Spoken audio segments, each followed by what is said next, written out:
잘 잊지 못하군요. 예, 하시죠. 네. 이번 주에 개봉하는 작품인데 이걸 아마 이미 극장에서 보신 분도 있을 거예요. 예. 이게 사실 이게 좀 좋은 현상은 아닌데 일종의 변칙 개봉이거든요. 그러니까 원래 개봉은 이번 주인데요. 추석 연휴에 유료 시사회라는 이름으로 사실은 일주일 먼저 살짝 그 상영을 했어요, 극장에서. 예. 그래서 아마 극장에서 이 영화를 이제 그 이미 관람하신 분도 있을 텐데 정식 개봉은 이번 주입니다. 예스터데이라고 하는 작품이에요. 벌써 뭐 이미 음악하는 사람들 사이에서는 네. 와, 예스터데이다. 그리고 이게 요즘 또 이 라디오 들으시는 분은 광고가 계속 나오니까 예. 이 라디오 광고의 특징이 짧은 광고가 매일 반복되잖아요. 이게 귀에 딱 들어와 버리거든요. 네네. 비틀즈가 사라졌다 이 문구를 아마 다 이제 기억을 하실 정도로 광고를 꽤 오래 해서 네. 대체 예스터데이가 뭔데 그러나라는 궁금함을 갖고 계실 것 같아요. 그래서 오늘 그 영화를 소개해 드릴 텐데 일단 결론부터 말씀드리면 저는 무척 재밌게 봤고요. 하지만 지난주에 먼저 유료 시사를 한 뒤에는 반응이 좀 엇갈리곤 있더라고요. 아, 반응이 엇갈립니까? 네, 반응이 엇갈리는 이유도 좀 이따가 이제 설명을 해드리겠습니다. 저는 재미있게 볼 예정인데. 네, 재밌게 보실 거예요. 저의 감은 그렇습니다. 네. 일단 이 비틀즈가 사라졌다는 카피처럼 이거는 그야말로 비틀즈가 만약에 사라진다면, 비틀즈가 사라졌다면 그 뒤에 어떤 일이 벌어질까에 대한 이야기를 풀어가는 영화인데요. 네. 애초에 시나리오는 잭 바스라고 하는 그 크게 다른 작가처럼 알려지지 않은 작가의 원래 시나리오가 있었대요. 근데 그 시나리오는 원래 굉장히 어두운 내용이었다고 해요. 구체적인 내용은 제가 파악할 수 없습니다만 네네네. 비틀즈가 사라졌고 그 와중에 이제 무명 뮤지션이 비틀즈의 노래를 부르게 되는 기본 설정들은 비슷한데 그 뒤에 전개가 되게 어둡게 전개가 됐었나 어둡게 봐요. 풀어나갔군요. 근데 그것이 리차드 커티스라는 각본가의 손으로 넘어오면서 리차드 커티스가 제일 잘하는 로맨틱 코미디의 그 장르로 아주 가볍고 경쾌한 영화로 이제 변신을 하게 되고요. 네네. 그게 완성된 게 지금 이제 이번에 우리가 보게 될 예스터데이입니다. 이야기는 그 잭 말릭이라고 하는 무명 가수가 있어요. 그야말로 무명 가수고 어디 이제 동네 바 같은 데서 공연하는데 그런 풍경 많이 나오죠, 영화에 보면. 공연을 하거나 말거나 자기들 앞에 술잔에 몰두하는 그런 청중들 앞에서 공연하는 게 전부인 잭이라고 하는 뮤지션이 있는데 이 잭이라는 뮤지션의 가능성을 유일하게 믿고 응원하는 엘리라는 친구가 있어요. 예. 어릴 때부터 소꿉친구이자 약간 사랑보다는 우정보다는 가까운 한국의 애매한 관계를 오랫동안 베스트 프렌드로 이제 지내고 있는 엘리라는 이제 그 친구이자 매니저가 있어요.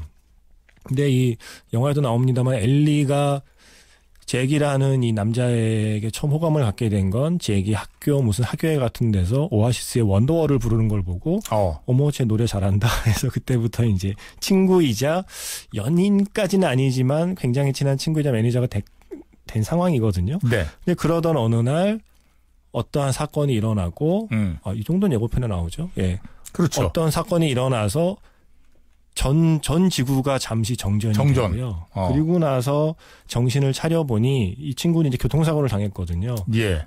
정신을 차리고 나서 이제 퇴원을 한 다음에 친구들한테 퇴원 선물로 새 기타를 선물 받았어요. 새 기타 선물 받은 김에 이런 말을 하죠. 자기가 만든 그런 좀 허접한 노래보다는 이런 멋진 기타에 어울리는 노래는 아무래도 이런 멋진 노래를 해야지 하면서 비틀즈의 예스터데이를 부르는데 친구들이 울어요. 그러니까 아까 말씀드린 엘리라는 친구는 눈물을 글썽이고 다른 친구들은 다 말문이 막히는 거죠. 지금까지 잭이라는 애가 만든 노래를 내가 다 들어봤는데 야, 최고다 이게. 얘는 어디서 이런 노래를 만들었지? 그래서 이게 뭐냐고 그랬더니 무슨 소리 왜 장난치냐 비틀즈냐라고 했더니 비틀모? 뭐 이렇게 말하면서 시작되는 이야기고요. 그중에 한 친구 그런 얘기를 하죠. 뭐 콜드플레이의 픽스유만큼은 아니지만 노래 좋았어. 약간 이제 이런 식의 멘트들도 해요. 네네. 그러고 나서 설마 하는 마음의 집에 돌아와서 열심히 검색을 해보니 비틀을 검색하면 나오는 곤충밖에 나오지 않게 되고 실제로 전 세계에 비틀즈는 없었던 걸로.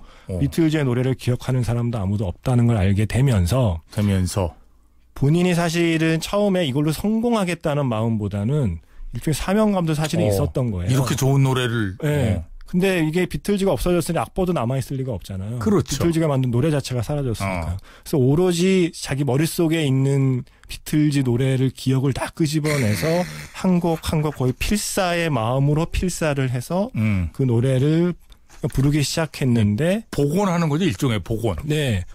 아니나 다를까. 네. 비틀즈의 음악은 역시나 사람들의 마음을 흔드는 게 있어서 갑자기 우주 대스타가 된다는 그 이야기가 바로 예스터데이이고요. 여기서부터는 이제 영화 시작할 때쯤부터 관객은 이제 몇 가지 궁금증을 품게 되는 거죠. 과연 이 이야기의 끝은 어떻게 될까? 그렇죠. 근데 저는 이게 제가 아까 말씀드린 이 리차드 커티스라고 하는 작가를 제가 좋아하는 이유가 상업 영화라는 건 사실은 상업 특히 장르 영화는 큰 틀에서는 예상을 벗어나지 않게 되어 있거든요. 큰 틀에서는.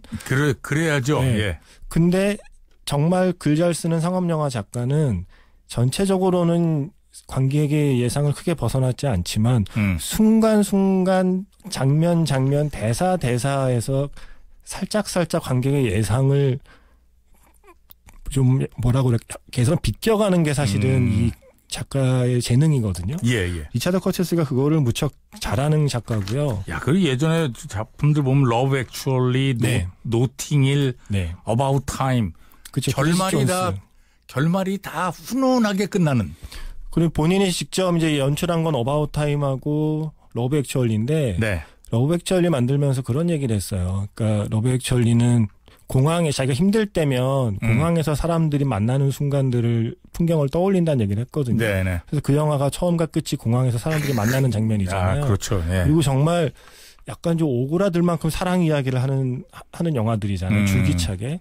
근데 무슨 말을 했냐면 9.11 테러 당시에 사람들이 마지막 순간에 남긴 메시지는 다 사랑의 메시지였다. 우리가 사실은 하루하루 살아가는 이 세상이 증오와 혐오 혹은 복수, 미움으로 가득 차 있는 것 같지만 9.11 테러의 메시지를 자기는 늘 떠올린다. 마지막 순간은 결국 사랑이다. 그래서 나는 끈질기게 사랑 이야기를 하겠다고 얘기했거든요. 이 영화에서도 역시 사랑 이야기를 했고 감독은 데니 보일인데 데니 보일 거장이죠 또. 슬럼독 밀리어네어가 가장 한국에서 유명할 테고요. 예전에 트레인스포팅이라는 영화를 기억하는 분도 있을 거고 최근에는 런던 올림픽 개막식을 연출한 감독이기도 하죠. 이 감독이 무슨 말을 했냐면 어떤 사람이 비틀즈 노래에 나온 러브 그 사랑이라는 단어의 숫자와 성경에 나오는 사랑이라는 단어의 숫자를 조사해봤는데 압도적으로 비틀즈 노래에 사랑이라는 단어가 많이 쓰였다. 아 그래요? 네. 성경에서 언급하는 사랑보다 비틀즈 노래에 담긴 사랑의 횟수가 훨씬 많다. 야, 성경에도 계속 사랑이 있어야 될 것 같은데 그게 아니군요. 네, 그래서 이 데니 보일 감독도 리차드 커티스 작가도 비틀즈는 결국 사랑을 노래한 밴드이고 그렇기 때문에 비틀즈라는 소재로 이 영화를 만들 때는 당연히 사랑 이야기여야 한다. 네네. 그래서 이 영화는 리차드 커티스가 제일 잘하는 로맨틱 코미디 장르로 완성이 됐고요. 영화 보는데 문득 영화 보거나 생각난 게 러브 액츄얼리 보면 그런 장면 나오잖아요. 영국 총리가 미국 대통령 불러놓고 약간 영국의 자랑을 쭉 이야기해요. 그러죠. 셰익스피어, 처칠, 비틀즈도 있다. 비틀즈 있고 쇼온 코너리, 해리포터 그리고 당시만 해도 이제 데이비드 베컴이 아주 유명할 때니까 데이비드 베컴이 오른발이라는 얘기를 하거든요. 저는 사실 거기에 리차드 커티스를 넣어도 된다고 생각할 정도로 이 작가의 재능을 높이 사고 이 작가의 유머 코드를 좋아하고 이 작가의 스토리텔링을 좋아하기 때문에 저에게 이 영화를 보는 시간은 무척 행복한 시간이었습니다. 네. 자, 음악을 한 곡 들을까요? 일단 이 영화에서 이 곡을 이제 처음 부르는 장면도 굉장히 재밌게 연출이 되어 있는데 그래서 골랐고요. 비틀즈의 Let It Be라는 곡입니다. 근데 극 중에 그렇죠. 예, 이거는 비틀즈 버전은 아니고요. 그렇죠. 예스터데이 사운드트랙에 나오는 곡이고 극 중에서 주인공 제익 말릭을 연기한 히메시 파텔이라는 히메시 파텔. 예, 그 배우 캐스팅 얘기도 좀 이따 해드릴 텐데 그 배우가 직접 부른 노래예요. 근데 이 노래를 들어보시면 알겠지만 이 영화가 비틀즈 노래를 뭔가 자기 식대로 해석해서 커버하는 게 목적인 영화가 아니거든요. 애초에 시작이 비틀즈의 노래가 없던 시대에 비틀즈 노래를 되살리는 그렇죠. 일을 하는 뮤지션이잖아요. 그래서 최대한 비틀즈처럼 부르려고 노력한 음원들이 실려 있어요. 네네. 노래풍이 뭐 아주 다른 새로운 해석이 있는 건 아닙니다. 예. 네. 자, 영화 Yesterday 사운드트랙에서 Let It Be 듣겠습니다.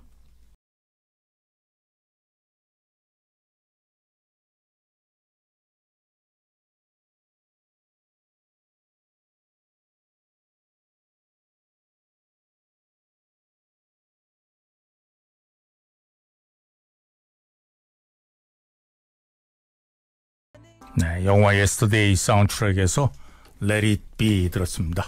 4413번으로 문자 보내신 분 궁금하신가 봐요.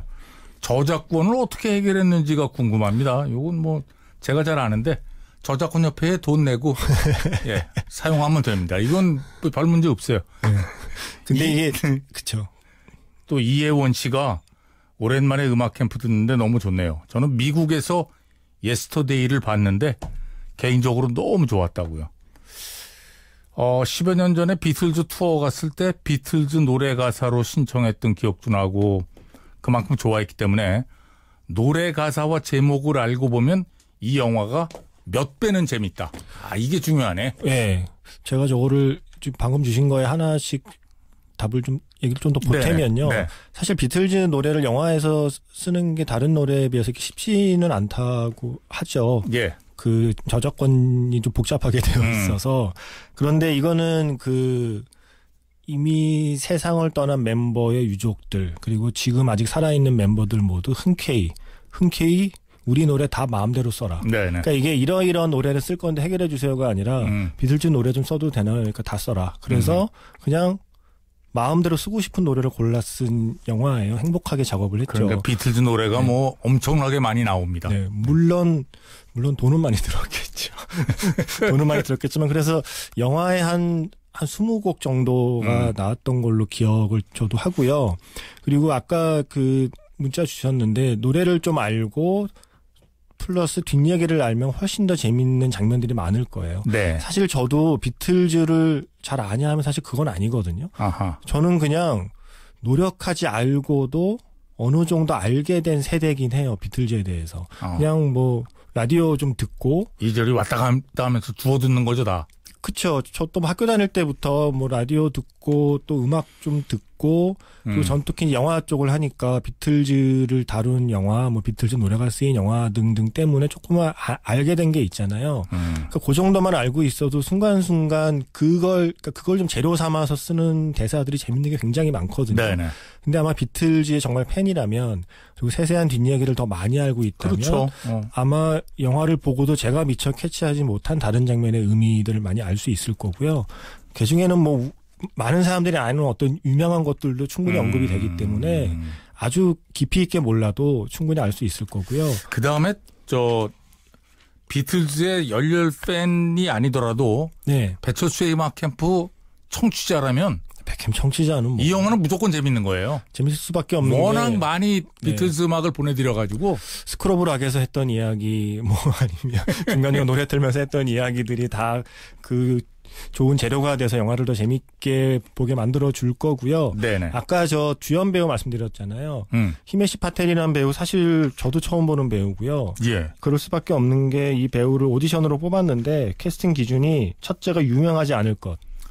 네. 왜냐하면 기본 설정이 유명하지 않은 뮤지션 유명하면 안 되네. 네.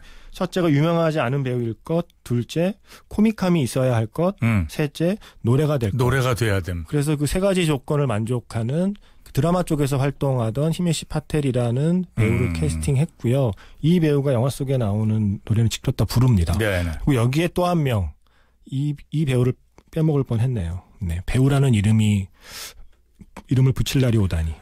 에드 시런. 에드 시런이 저는 그냥 카메오 정도인 줄 알았어요. 영화에서 꽤 비중 있는 조연이에요. 네네. 이게 뭐냐면 그냥 그 동네에서 조금씩 소소하게 인기를 끌고 있던 이 영화의 주인공이죠. 네. 비틀즈 노래를 부르는 잭이라는 가수를 지역 TV 방송에 우연히 출연한 거를 에드 시런이 보고서 에드 시런이 그 재능을 알아보고서 자기 투어의 오프닝 가수 세운 거 아니에요? 그 덕분에 이제 세계적인 스타가 되는 설정이거든요. 근데 한 번의 역할에 그치지 않고 계속 등장해요.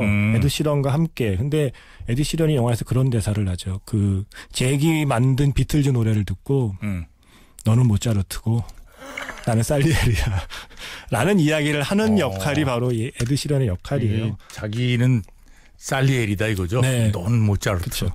그리고 사실 아마 그 영화를 보시면서 자연스럽게 이런 질문들이 떠올라요. 과연 비틀즈 노래를 기억하는 게 주인공 한 사람뿐일까? 그런 게 영화를 재밌게 만드는 요소거든요. 영화를 마지막까지. 잭 말고 또 다른 사람들이 기억하면 사실 이 잭은 사기 행각을 벌이는 게 언젠가 밝혀지게 될 거잖아요. 그렇죠. 그래서 한두 명만 더 있어도. 네, 그래서 그게 약간 긴장을 만들어내는 요소고요. 또 하나는 사라진 게 비틀즈뿐일까?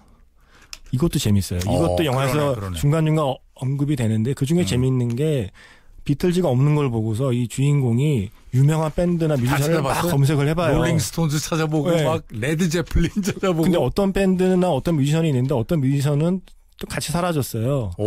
근데 그게 이렇게 언급되는 뮤지션을 보는 재미도 좀 있어요. 왜냐하면 재밌는데. 왜냐면 비틀즈가 사라짐으로 인해서 사라지는 게 당연한 어떤 뮤지션들이 언급이 되거든요.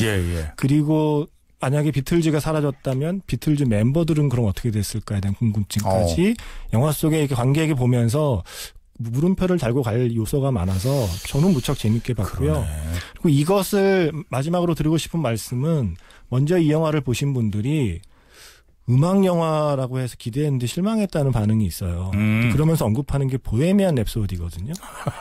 보헤미안 랩소디와 달리 비틀즈의 그 명곡을 전곡을 다 뭐 제대로 부르는 장면도 많지 않고 등등등이라고 표현을 하는데 저는 사실 모든 음악 영화가 보헤미안 랩소디의 방식일 수는 없다고 생각하거든요. 그럴 필요도 없다고 생각하고요. 네네. 보헤미안 랩소디는 그 방식, 마지막 라이브 에이드 공연을 최대한 그대로 재현하는 걸 목적으로 삼은 영화이기 때문에 그게 매력이고요. 이 영화는 비틀즈를 재료 삼아서 비틀즈로 풀어갈 수 있는 수많은 이야기로 아주 대중적인 사랑 이야기를 아주 경쾌하게 풀어낸 영화라는 게 이 영화의 미덕이고 저는 여전히 이 영화가 참 멋진 음악 영화라고 생각합니다. 네. 자, 그러면 음악 들으면서 마치죠. 영화에서 중요하게 등장하는 노래가 롱 앤 와인딩 로드거든요. 롱 앤 와인딩 로드. 물론 이 영화에서 아까 그 소개해드린 히메시 파텔이 부른 버전도 참 좋았는데 전 롱 앤 와인딩 로드를 극장에서 듣고 있으니까 자연스럽게 전 조지 마이클이 생각이 나더라고요. 조지 마이클이 이 노래 진짜 잘 불렀죠. 제가 제일 좋아하는 버전이거든요. 그래서 이 영화에도 나온 롱 앤 와인딩 로드를 조지 마이클 버전으로 한번 준비해봤습니다. 네, 자 조지 마이클이 부르는 The Long and Winding Road 들으면서 김세윤의 영화 음악 마칩니다. 고맙습니다. 네, 고맙습니다. The long and winding road